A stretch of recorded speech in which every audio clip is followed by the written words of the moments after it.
भुवनं यस्य वाचिकं सर्ववान्मयं आङ्गिकं भुवनं यस्य वाचिकं सर्ववान्मयम् आहार्यं चन्द्रतारादि। नाटक के पूर्वरंग करना क्यों आवश्यक है? क्योंकि ये अभिनेताओं को नाटक के मंचन हेतु तैयार करना। अभिनेता जो कुछ सीख रहे हैं उनका निरंतर अभ्यास करना अति आवश्यक है।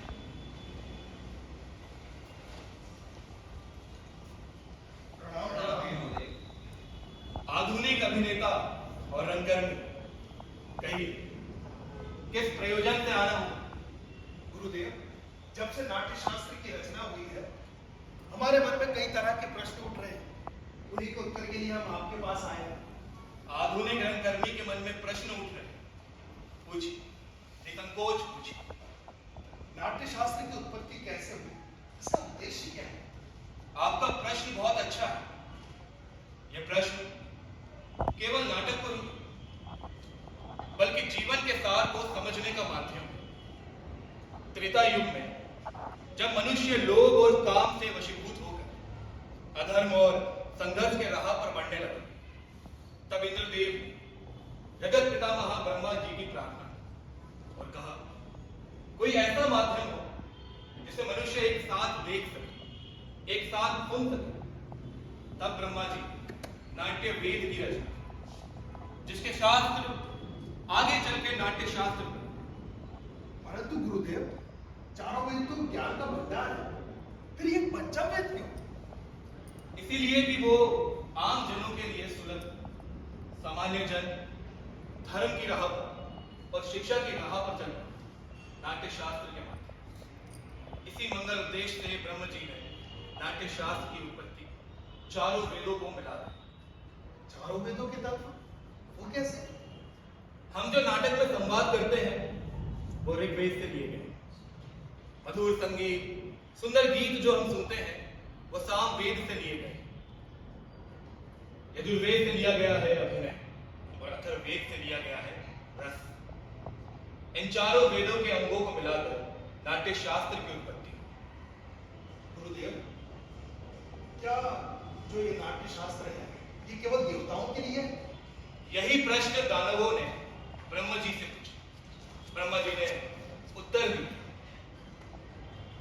कि नाट्य दानवों, मनुष्य एवं देवताओं के लिए उनके शुभ अशुभ कार्यों को दिखाता है।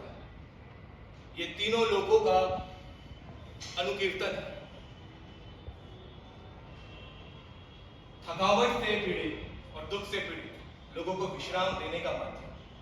इसमें भाव, रस, शास्त्रों और शिल्पों का समावेश।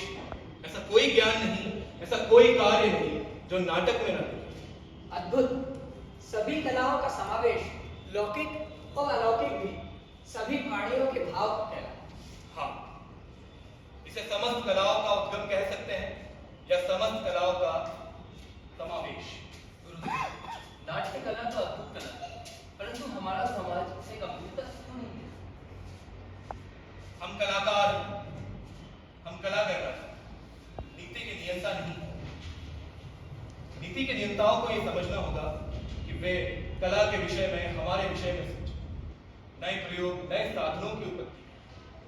कला समाज का दर्पण है। कला विहीन समाज तो पशुओं का समाज होता है। इसी आशा के साथ कि समाज कलाकारों को और कला को वो स्थान दे जिसके वो अधिकारी हैं, इसलिए मैंने नाट्य शास्त्र को पंचम वेद कहकर पुकारा। पंचम वेद, समस्त वेदों का वेद, पंचम वेद। साधु साधु वृद्धि हो इस राष्ट्र की, आशा सभी की पूर्ण हो। सृष्टि हो आनंद की, जग में संपूर्ण हो। धरती सदा फूले फले, ऊपर विमल आकाश हो। सज्जन रहे निर्भय सदा, दुर्जनों का नाश। साधु साधु साधु साधु।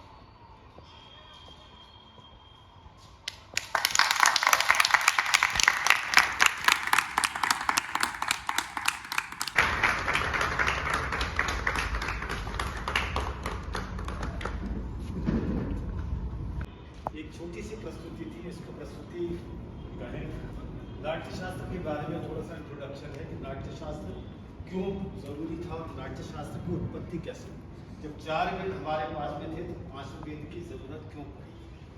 चारों वेदों का ज्ञान हर आदमी के लिए संभव नहीं था कि वो ले पाए, तो उसको सरल शब्दों में, सरल भावों के साथ में लोगों को पहुंचाने के लिए नाट्यशास्त्र बनाया गया और उसको नाटक के द्वारा, अभिनय के द्वारा, भावों के द्वारा, स्क्रिप्ट के द्वारा वो ज्ञान आप तक पहुंचे कि मनुष्य जीवन कैसे बेहतर हो सकता है।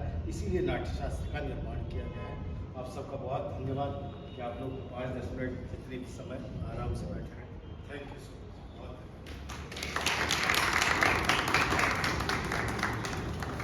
ये थी the rising society of art and culture की प्रस्तुति। ये थे संदीप पाटिल,